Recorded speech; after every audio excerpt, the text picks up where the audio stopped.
At age 16, Maya Lawson was mostly certain she was going to die soon. She sat in the back seat of a large-cabbed pickup truck as it barreled down I-95, heading south through Virginia. Her legs still felt weak from the trauma and terror of what she had experienced barely more than an hour earlier. She stared straight ahead impassively, her mouth slightly open in a shell-shocked, blank gaze. The truck had belonged to her neighbor, Mr. Thompson. He was dead now, likely still lying in the tiled foyer of the Lawson home in Alexandria. The truck's current driver was his murderer. Seated beside Maya was her younger sister Sarah, only 14. Her legs were drawn up beneath her, and her body curled into Maya's. Sarah had stopped sobbing, at least for now, but each breath escaped her open mouth with a soft moan. Sarah had no idea what was going on.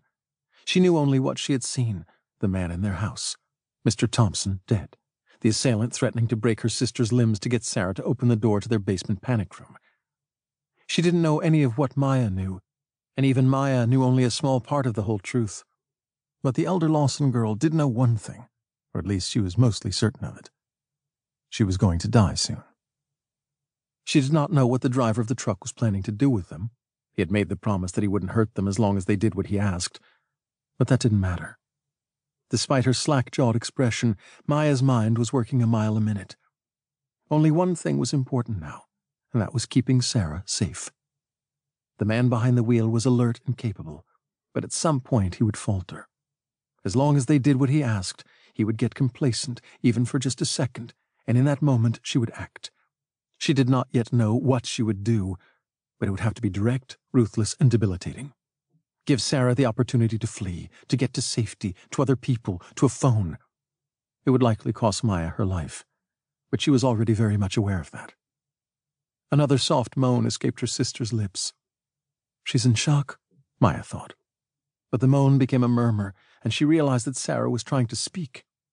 She bent her head close to Sarah's lips to hear her quiet question. "Why is this happening to us?" "Shh." Maya cradled Sarah's head against her chest and gently stroked her hair. "It's going to be okay." She regretted it as soon as she said it. It was an empty sentiment, something that people say when they have nothing else to offer. Clearly it was not okay, and she could not promise that it would be. "Sins of the father." The man behind the wheel spoke for the first time since he had forced them into the truck. He said it casually, eerily calmly.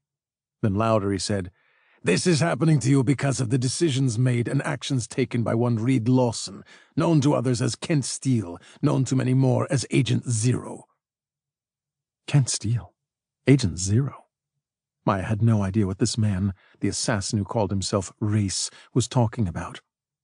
But she knew some things, enough to know that her father was an agent of some government group, FBI, possibly CIA. "He took everything from me." Race stared straight ahead at the highway beyond them, but he spoke with a tone of unadulterated hatred. "Now, I've taken everything from him." "He's going to find us," Maya said. Her tone was hushed, not defiant, as if she were simply stating a fact. "He's going to come for us, and he's going to kill you." Race nodded as if he agreed with her. "He will come for you, that is true, and he will try to kill me. Twice he has made attempts and left me for dead. Once in Denmark and again in Switzerland. Did you know that?" Maya said nothing. She had suspected that her dad had something to do with the terrorist plot that unfolded a month earlier in February, when a radical faction tried to bomb the World Economic Forum in Davos. "But I endure," Race continued. "You see, I was led to believe that it was my destiny to kill your father. But I was wrong. It is my fate. Do you know the difference?" He scoffed lightly. "Of course you don't. You're a child. Destiny is comprised of the events that one is supposed to fulfill. If it is something we can control, something we can dictate. Fate, on the other hand, is beyond us. It is determined by another power, one we cannot fully comprehend. I don't believe I am allowed to perish until your father dies at my hand."